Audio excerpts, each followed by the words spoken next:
Sous l'égide de GDS France et de la FNOSAD, un groupe de travail a été constitué pour élaborer un plan national de lutte contre les frelons asiatiques Vespa velutina, destiné à être fonctionnel au printemps.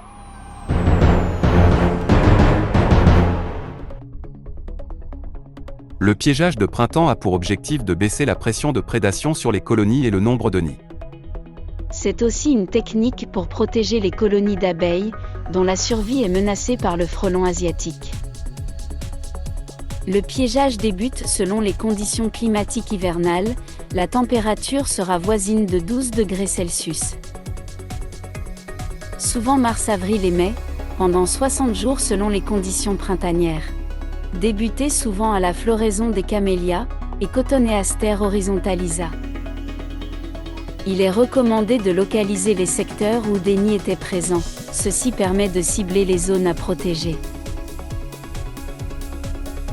C'est un emplacement favorable.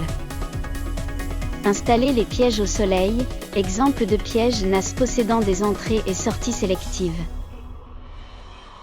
Ne pas hésiter à déplacer le piège en fonction de la floraison, placer l'appât à l'intérieur du piège, renouvellement tous les 8 à 10 jours. Mise en place des pièges à proximité d'une source de nourriture, arbres et arbustes mellifères en fleurs, fleurs printanières, ou d'une source d'eau ou d'un rucher. Ces pièges à sélection physique de type NAS sont équipés de cônes d'entrée, afin de retenir les fondatrices et ouvrières. L'orifice d'entrée doit être adapté à la taille du frelon asiatique. Et exclure l'entrée d'insectes plus gros, exemple, frelon européen, afin de retenir les fondatrices et ouvrières, en laissant échapper un maximum d'espèces non ciblées. Les pièges non sélectifs de type bouteille, ou cloche, avec une solution liquide entraînant la noyade des insectes sont déconseillés, leur sélectivité est très mauvaise même avec des adaptations. Leur impact sur le reste de la population d'insectes présents est trop important. Si vous utilisez un attractif liquide sucré et alcoolisé, utilisez-le de préférence avec une éponge fortement imbibée du liquide. Ou placez un grillage séparant l'intérieur du piège et le liquide. Un tiers sirop de fruits ou sucre plus un tiers bière plus un tiers vin, la bière, pour la fermentation, favorise la dispersion de l'odeur du sucre. Le sirop, pour le sucre, nécessaire à la nourriture du frelon asiatique.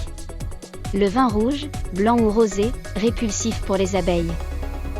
Entretenir les pièges, renouveler l'attractif toutes les semaines. Vider régulièrement le piège des vieux frelons capturés. Dans un piège, les frelons vivants en attirent d'autres.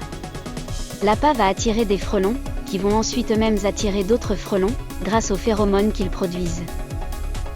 Dès le retour des premières douceurs de mi-février, les femelles fondatrices sortent de leur hibernation. Débute alors un nouveau cycle pour ces femelles frelons asiatiques. Quelques fondatrices engendreront une nouvelle colonie. En début de saison, c'est uniquement la fondatrice seule pendant 45 jours qui construira son nid. Elle sort souvent du nid et peut être piégée le jour. Le cycle de développement est 30 à 50 jours dans les galettes, selon la température et la nourriture. Ils deviendront alors puissants et meurtriers. Souvent le deuxième mois une migration s'effectue, et un nouveau nid sera créé. Dès les premiers froids, le nid sera abandonné. Baisser la pression de prédation sur les colonies, c'est permettre aux abeilles de butiner en paix. Et aussi de voir le nombre de nids secondaires baisser. Agir tous ensemble en Occitanie, sur une espèce exotique envahissante. Pour contribuer au réseau de piégeage du GDSA 30, informations, concertations, statistiques. Indiquez régulièrement le nombre de fondatrices capturées. Utilisez l'adresse de messagerie.